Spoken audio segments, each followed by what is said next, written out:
रक्षा मंत्री राजनाथ सिंह ने सेना के शीर्ष कमांडरों को किया संबोधित, कहा सेना को हमेशा अनिश्चितताओं के लिए रहना चाहिए तैयार।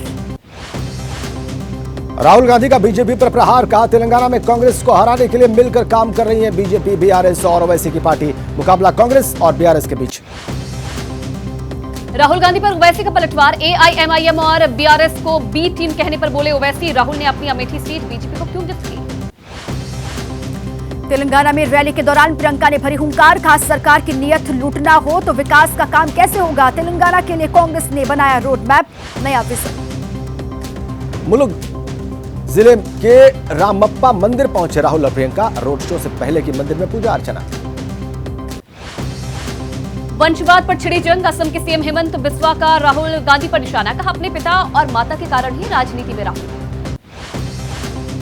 विधानसभा चुनाव को लेकर तेलंगाना बीजेपी के कोर ग्रुप की बैठक आज सुबह 11 बजे जेपी नड्डा के आवास पर ये मीटिंग होगी। अमित शाह भी रहेंगे मौजूद। लोकसभा चुनाव की तैयारियों को लेकर एनसीपी का मंथन, शरद पवार की अध्यक्षता में हो रही बैठक आज आखिरी दिन। आपने की छत्तीसगढ़ विधानसभा चुनाव के दूसरे चरण की तारीख में बदलाव की मांग, चुनाव आयोग की लिखी छुट्टी, त्योहार को देखते हुए चुनाव की तारीख 17 नवंबर से बदलकर 25 नवंबर करने की मांग। गृह मंत्री अमित शाह की आज छत्तीसगढ़ में 2 जनसभाएं होनी है। जगदलपुर और कोड़ागांव में बीजेपी उम्मीदवारों के नामांकन रैली में शामिल होंगे। जेपी नड्डा ने अजमेर में पार्टी कार्यकर्ताओं के साथ बैठक की, विधानसभा चुनाव और संगठन को लेकर चर्चा हुई। कार्यकर्ताओं को उन्होंने जीत का मंत्र दिया। बीजेपी अध्यक्ष जेपी नड्डा का बयान, कहा खुद को ठगा हुआ महसूस कर रही है राजस्थान की जनता। पेपर लीक और बढ़ते क्राइम को लेकर गहलोत सरकार को घेरा।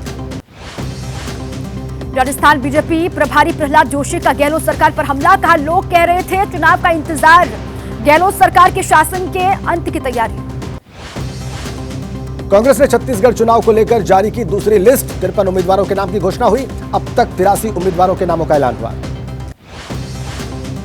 केंद्रीय मंत्री ज्योतिरादित्य सिंधिया का कांग्रेस पर हमला, कहा कांग्रेस के वचन पत्र में बड़ी गहरी खाई, लुभावने वादों के फेर में नहीं आने वाली जनता। केंद्रीय मंत्री रामदास अठावले बोले उत्तर प्रदेश में कमजोर पड़ा बीएसपी का जनाधार, उसकी जगह ले सकती है आरपीआई। मिजोरम विधानसभा चुनाव के लिए बीजेपी ने जारी की 12 उम्मीदवारों की लिस्ट, प्रदेश की 40 विधानसभा सीटों के लिए 7 नवंबर को होगा मतदान। राजस्थान में कांग्रेस ने 100 से ज्यादा उम्मीदवारों के नाम पर फाइनल किया, 70 सीटों पर मौजूदा विधायकों को मिल सकता है टिकट, जल्द जारी होगी लिस्ट। कर्नाटक के मंत्री का वीडियो वायरल होने पर बीजेपी का हमलावर गौरव भाटिया बोले आलाकमान के निर्देश पर हो रही है लूट।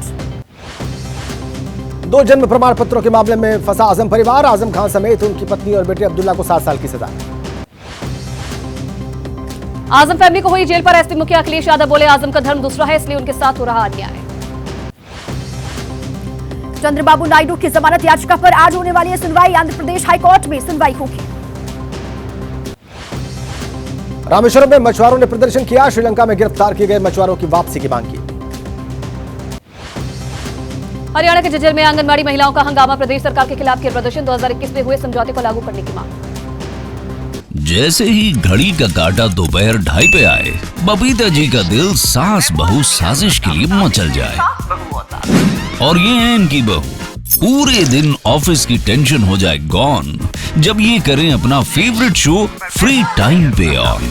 इनकी तरह आप भी देखिए अपना फेवरेट शो अपने टाइम पर और डाउनलोड कीजिए एबीपी लाइव ऐप अपने स्मार्ट टीवी पर।